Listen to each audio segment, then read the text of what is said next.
हमेशा पीटीआई ने हमेशा उनको वेलकम किया है। सिर्फ ये बताएंगे कि होशियार हैं, इनके पास मैंडेट नहीं है। मैंडेट नहीं है, ये चोरों की हुकूमत है। ठीक है, ठीक है। और कोई? जी जी जनाब।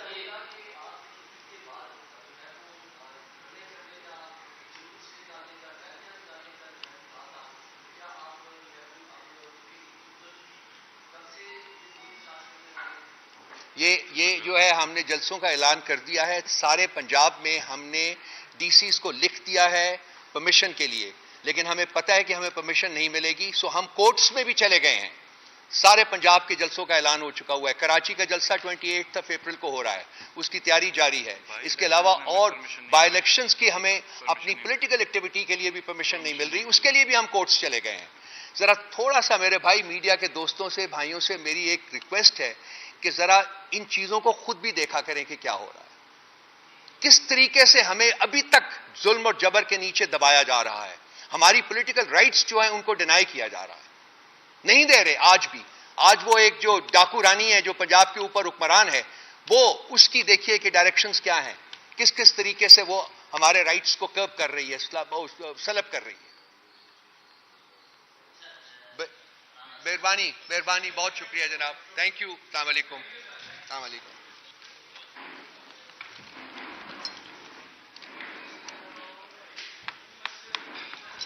ठीक हो गया? नेक्स्ट बिल्कुल बेहतरीन। नेक्स्ट है आपका सवाल। तुम्हारा रह गया? सॉरी, अब कर नहीं, अब कर लो, ये नाराज हो जाएगा फिर यार। इसकी नाराजगी नहीं हम बर्दाश्त कर सकते। आवाज बचाने बहुत जा रहे हैं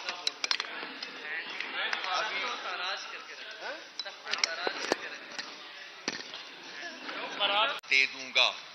आज सुबह से रिजवान अब्बासी साहब जिनका नाम है, और वो एक टाउट वकील के तौर के ऊपर पहचाने जाते हैं, वो उनका इंतजार कर रहा था। इंसाफ की जो बैठक थी वो उस टाउट का इंतजार कर रहे थे। पहले पता चला कि जी 10 बजे लगनी है, फिर पता चला 11 बजे लगनी है अदालत, फिर पता चला जी कि 12 बजे के बाद आएंगे।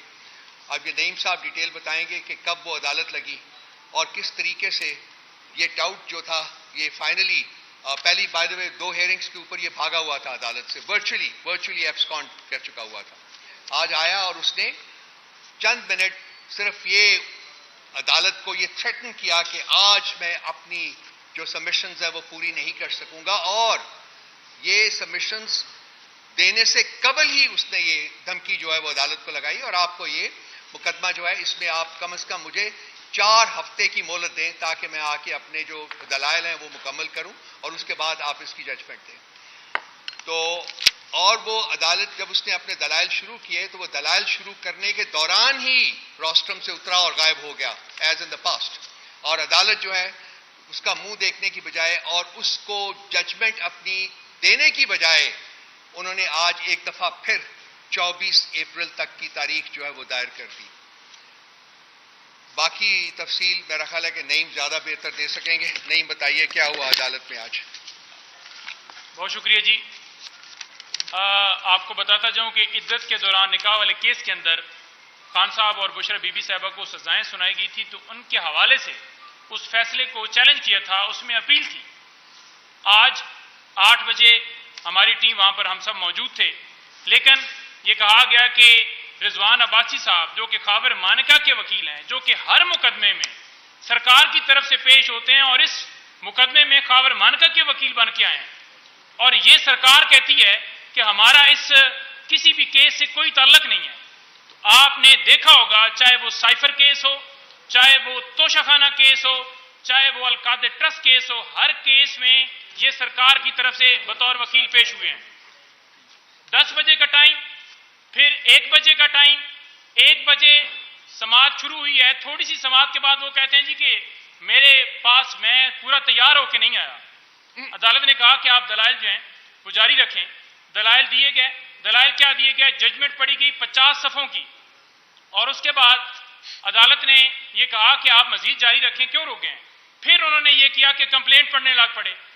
तमाम चीजें आज उन्होंने रीड आउट की हैं, उसके बावजूद उनका दिल ये था कि इस मामले को लटकाया जाए।